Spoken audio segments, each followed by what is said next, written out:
भाइयों बहनों, अभी संबोधन में सम्मान के साथ मुझे कहा कि भारत के गृह मंत्री अमित शाह आज कार्यक्रम में आए हैं। मैं यहां पर भारत के गृह मंत्री के नाते नहीं आया, चैतन्य महाप्रभु के अनन्य भक्त के रूप में यहां पर मैं आया हूं। कई बार मायापुर आने का विचार हुआ, बदलता गया। महाप्रभु की ही इच्छा होगी, मगर आज ये संयोग बना कि जहां चैतन्य महाप्रभु ने स्वयं लीला की है, यही मायापुर में मैं आज विशाल भक्त समुदाय के सामने सबके दर्शन कर रहा हूं। और आज परम पूज्य श्री भक्ति सिद्धांत सरस्वती ठाकुर महाराज का 152वीं जयंती का समारोह भी है। तो एक प्रकार से मणिकंचन योग है, स्थान भी पवित्र है, दिन भी पवित्र है, और पूज्य संतों का यहां पर सानिध्य भी हमारे सामने है। मित्रों, आज मैं चैतन्य महाप्रभु, प्रभु नित्यानंद, श्री अद्वैत जो महाविष्णु के स्वरूप है, गदाधर और श्रीवास, ये सभी को प्रणाम कर कर मेरी बात की शुरुआत करना चाहता हूं। मैं जब यहां आया हूं तब मायापुर धाम में भक्ति सिद्धांत प्रभुपाद जी और भक्ति वेदांत प्रभुपाद जी को मन पूर्वक प्रणाम कर कर मेरी बात की शुरुआत करना चाहता हूं, क्योंकि ये दो महापुरुष ने ही श्री चैतन्य महाप्रभु ने जो भक्ति आंदोलन की शुरुआत की, उसको न केवल आगे बढ़ाया, आधुनिक बनाकर युवाओं में और विश्व भर के आत्माओं के कल्याण का रास्ता प्रशस्त करने का काम किया।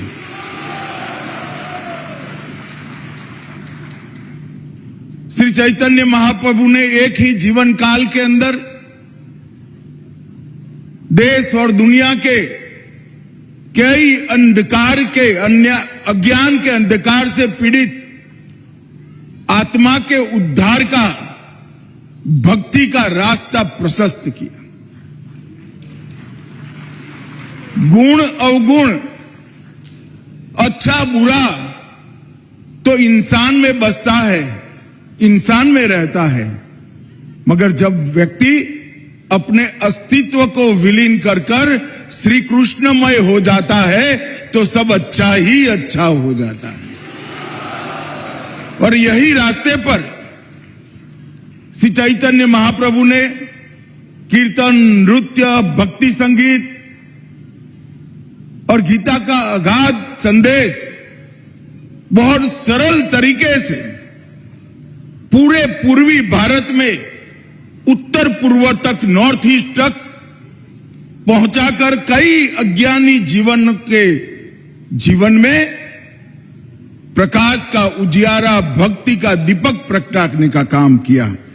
और वही आंदोलन को परम पूज्य भक्ति सिद्धांत प्रभुपाद और पूज्य भक्ति वेदांत प्रभुपाद ने न केवल आगे बढ़ाया, इसको आधुनिकता के साथ जोड़कर युवाओं को और समग्र विश्व को अपने आत्मा के कल्याण का रास्ता प्रशस्त किया। आज बहुत पवित्र दिन है। चैतन्य महाप्रभु के प्रिय सेनापति और गौड़ीय मत के संस्थापक, जिनको हमारे गुजरात में युग आचार्य भी कहते हैं, श्री भक्ति सिद्धांत सरस्वती ठाकुर प्रभुपाद का आज 152वां जयंती है और आप सभी लोग श्री कृष्ण के, भगवान नरसिंह के और श्री भक्ति सिद्धांत सरस्वती ठाकुर प्रभुपाद के गुणगान करने के लिए यहां आए हैं। मैं भी आज बहुत समय से जो टलता जाता था वो स्थान का मुझे भी यहां आकर मेरी चेतना को जागरूक करने का मौका मिला है, इसलिए मैं मठ के सभी लोगों का बहुत बहुत धन्यवाद करना चाहता हूं। कोई व्यक्ति अपने एक जीवन में 1 अरब बार श्री कृष्ण जाप का संकल्प ले, वो ही बड़ी बात है। एक कोई व्यक्ति तय करे कि मैं मेरे जीवन में 1 अरब बार प्रभु श्री कृष्ण का जाप करूंगा, ऐसा संकल्प लेना ही बड़ी बात है। मगर अपने जीवन के कालखंड में वो संकल्प पूरा करने का काम श्री भक्ति सिद्धांत सरस्वती ठाकुर जी ने किया। ये दुनिया के लिए एक अनुकरणीय उदाहरण है। एक जीवन में 1 अरब बार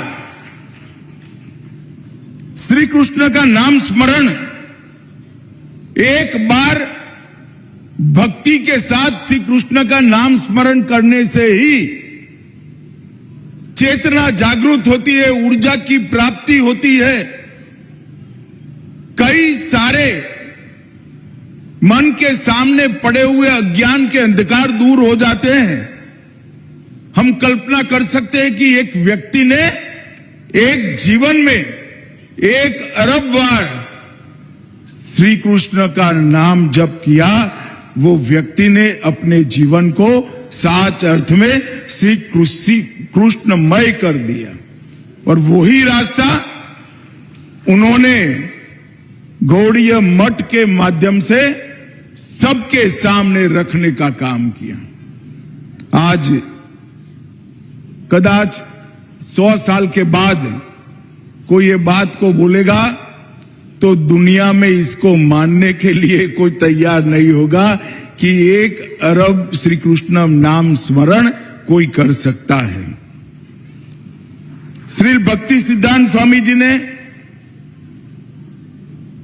धर्म को कई प्रकार की मान्यताओं की रूढ़ियों से बाहर निकालने का काम किया। उन्होंने एक सिद्धांत प्रस्तापित किया कि आधुनिकता धर्म की दुश्मन नहीं है, आधुनिकता से ही धर्म आगे बढ़ता है, वो धर्म की साथी है।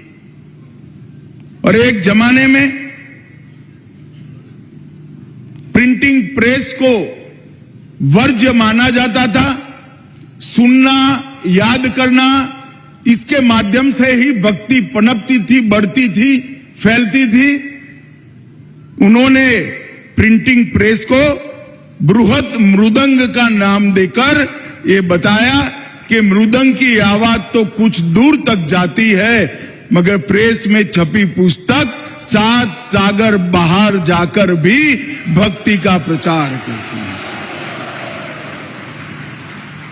और ये रूढ़ी तोड़ने में बड़ी हिम्मत चाहिए मित्र।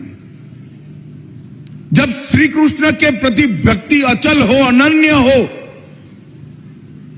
उसके प्रति श्रद्धा दृढ़ हो, तभी रूढ़ियों को तोड़ने का साहस आ सकता है।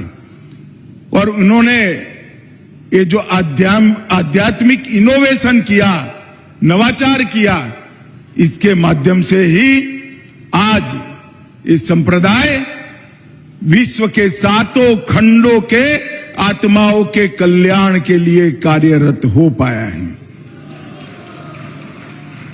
मैं मेरे सार्वजनिक जीवन में कई बड़े बड़े धर्म पुरुषों को मिला हूं, मन पूर्वक श्रद्धा के साथ प्रणाम भी किया है। मगर मुझे अहमदाबाद में इस्कॉन मंदिर में एक साधु ने बताया कि जब कोई शिष्य उनको प्रणाम करता था तो वो सामने से कहते थे दासोस्मि, मतलब मैं तुम्हारा सेवक हूं। अगर ये भाव मन में है तो ईश्वर कभी भी दूर नहीं रह सकता। जिनके मन में ईश्वर बैठा है वो अपने आप को सभी का दास कहता है। और उन्होंने गुरु की व्याख्या बहुत सुंदर की थी। उन्होंने कहा, जिस दिन गुरु सोचने लगता है कि मैं गुरु हूं, तो गुरु शब्द में से ऊ निकल जाता है और गरु ही बच जाता है। गरु का मतलब जानवर होता है। गुरु वही है जो सबके सेवक के भाव से शिष्य को बड़ा करे, छोटे से बड़ा करने वाला ही गुरु होता है। जिसकी समझ छोटी है, ज्ञान छोटा है, इसकी समझ और ज्ञान को बड़े करने वाला ही गुरु है। और मैं आज भक्ति सिद्धांत स्वामी प्रभुपाद को मनपूर्वक कहना चाहता हूं कि आप एक सच्चे गुरु थे और गुरु पद का परिचय भी समग्र विश्व को आपने कराया है। इन्होंने जाति के बंधनों को तोड़ने के लिए भी ढेर सारे काम किए। महाभारत काल के बाद पहली बार भक्ति सिद्धांत प्रभुपाद जी ने, जो जन्म से ब्राह्मण नहीं थे, उनको यज्ञ पवित देकर उनको ब्राह्मण बनने का अधिकार दिया। उन्होंने कई प्रकार की रूढ़ियों को तोड़ा और युक्त वैराग्य की नई व्याख्या समाज के सामने की कि वैराग्य का मतलब दुनिया को छोड़ना नहीं है। दुनिया की हर वस्तु को श्री कृष्ण की सेवा में लगाना ही वैराग्य है। वैराग्य का मतलब अपने अंदर की बुराइयों से दूरी कर देना। वैराग्य का मतलब संसार में सब कुछ छोड़ना नहीं है, बुराइयों को छोड़कर समस्त संसार को श्री कृष्ण की भक्ति में लगाना ही वैराग्य है। और आज ऐसे युग दृष्टा, युग पुरुष, महापुरुष का 152वां जन्म जयंती है। एक प्रकार से कई लोग भक्ति सिद्धांत प्रभुपाद जी को जीवंत विश्वकोश भी कहते हैं। वो खगोल विद्या के बड़े जानकार थे। गणित और संस्कृत का बहुत अध्ययन रहा उनका, और फिर भी सभी कुछ श्री कृष्ण के चरणों में समर्पित कर भक्ति मार्ग पर ही पूरा जीवन उन्होंने व्यतीत किया। हमारे वेदों और उपनिषदों में कहा है कि भक्ति बिना का ज्ञान अहंकार उत्पन्न करता है और ज्ञान सहित की भक्ति ट्रांसफॉर्मेशन मतलब रूपांतरण लाती है। वेदों के ये वाक्य को भक्ति वेदांत जी ने पूरे जीवन आचरण कर आगे बढ़े। मित्रों, आज मैं जब यहां आया हूं तब मायापुर में जो आध्यात्मिक केंद्र बन रहा है, मुझे सभी परिचय करा रहे थे। मैं संस्था को ये कहकर जाना चाहता हूं कि ये आध्यात्मिक केंद्र से न केवल देश, पूरे विश्व के भक्तजनों को बहुत बड़ी उम्मीद है कि यही केंद्र विश्व के कल्याण का कारण बनेगा। और ये मायापुर धाम में बनने वाला ये केंद्र कई युगों युगों तक भक्ति मार्ग का प्रतिपादन करता रहेगा। चैतन्य महाप्रभु, भक्ति वेदांत प्रभुपाद, भक्ति सिद्धांत प्रभुपाद, इनके ढेर सारे सिद्धांतों का ये प्रतिपादन करता रहेगा। और भक्ति सिद्धांत प्रभुपाद जी के जीवन में अनेक बड़े काम हुए, उसमें से सबसे बड़ा काम किया उन्होंने भक्ति वेदांत प्रभुपाद जैसे शिष्य को तैयार कर इस संप्रदाय को आगे बढ़ाया।